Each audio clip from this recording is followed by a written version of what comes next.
Hello and welcome to Ellen's Week of Eyes.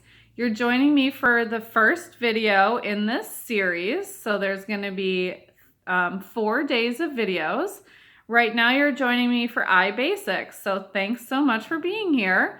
A couple eye basics I wanted to share with everyone. So I started today with using my primer all over my face. So I'm not actually going to show you how to use that right now, but I'm going to tell you that it's really important to use a primer on your eyelids as well as your face, but most importantly on your eyelids, because the most color that you're going to put on your face is going to go on your eyelids. And your eyelids actually are a very oily part of your skin. So it's important, especially your facial skin. So it's really important to make sure that you put that primer down. It really just sets the palette up just perfectly. So when you do put those different colors down, they stay where you put them. And when you blend them all together, you get that perfect look and it really helps just everything stay in place. So when you put your facial primer on, don't forget to do your eyelids. So that's my first tip for you. My second tip is you can have a ton of different brushes. I have so many different eye brushes. The ones that are the most important for you to have, in my opinion, are a nice base brush. So I use this. It's an angled brush. It's big, it's fluffy, and it's really great for just putting my base color all over. So I always use this as my starter brush. So this will give me the first one that I put my base color down, and that's going to start off the whole process. Next up, a brush that's really important to have is, so it's a wider brush, but it still isn't very narrow, and the bristles are not too close together. So I have 2 different ones of these.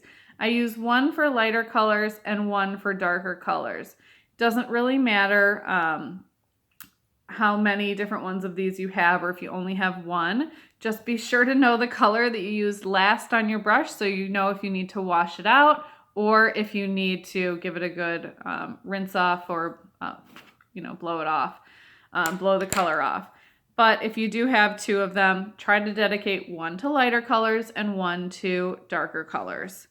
The next really important brush is, I don't even see one. Oh, yes, they're both here. I have 2 different crease brushes. I have a nice fluffy crease brush, and I have one that's a little bit more dense here. I tend to prefer this big fluffy one because I use it not only to put that color right in my crease, but I also use it as a blending brush. So the crease color is often the last color that I do. So I use that to put that color in, and then I use it to get all of that blended in. But this more dense brush is going to be really helpful if you're trying to be really, really specific about how much and where you want that crease color to go. So you could have something more like this. And then the last brush that I think is super important is this is a really dense brush. It looks very similar in size and shape to these brushes that I showed you earlier today. So they look very similar. However, if you look at them from the side, this is a cream shadow brush, so it's very dense and very thin at the top. This is really, really great brush for putting on a nice color that's going to go nice and light right underneath your eyebrows and then also right on the inside of your eye.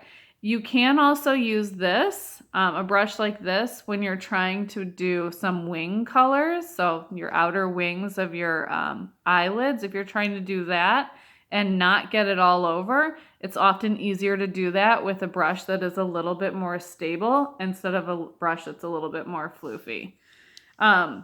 So I showed you a bunch of brushes there, and it didn't even show you all of my brushes. I got a couple other ones here.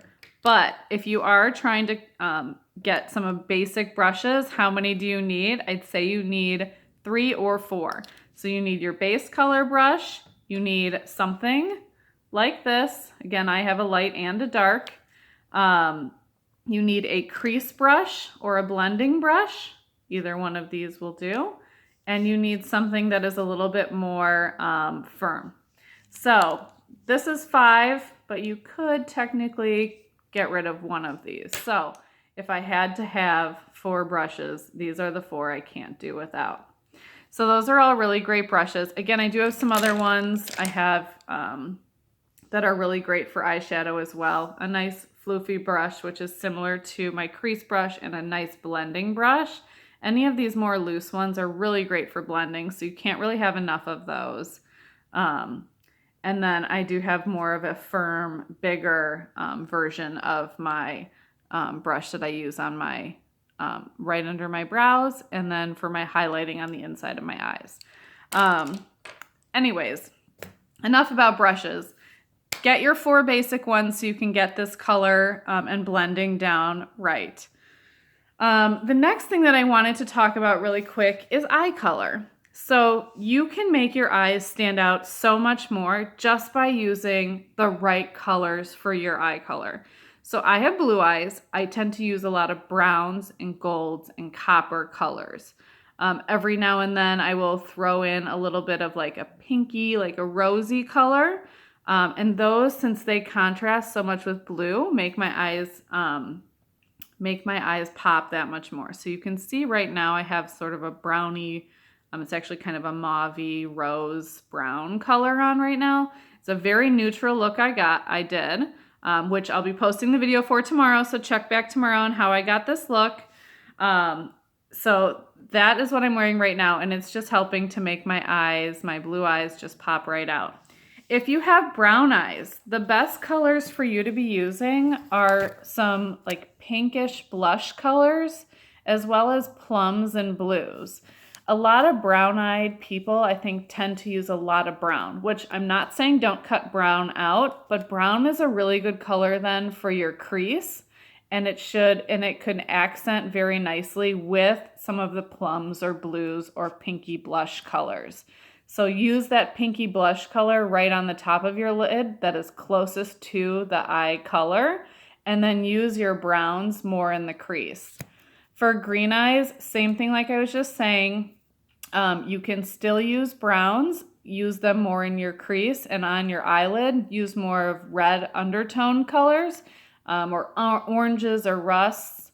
Those are going to make your green eyes really pop. You can use purple too, but I'd be careful not to use too purpley, more of like a darker browny purple kind of color, and that will be really great to help your green eyes really pop.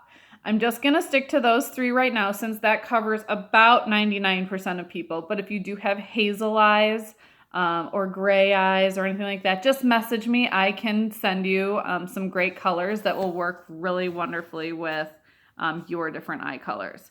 Okay, so those are the things I really wanted to talk about today. So I talked about priming your eyes and getting them ready. I talked about some brushes that are really great for getting your eyeshadow on and for blending. And I talked about the best colors for your eyes. So I hope you will check in over the next couple days. Check back tomorrow for some more information on a nice neutral look. And the day after that, I'll have some information on a more drastic look. And then I'll finish up with my finishing touches, which are eyeliner and mascara, and the best of those to use for the different looks that you're going for. So I hope to see you guys back, and I will talk to you all soon.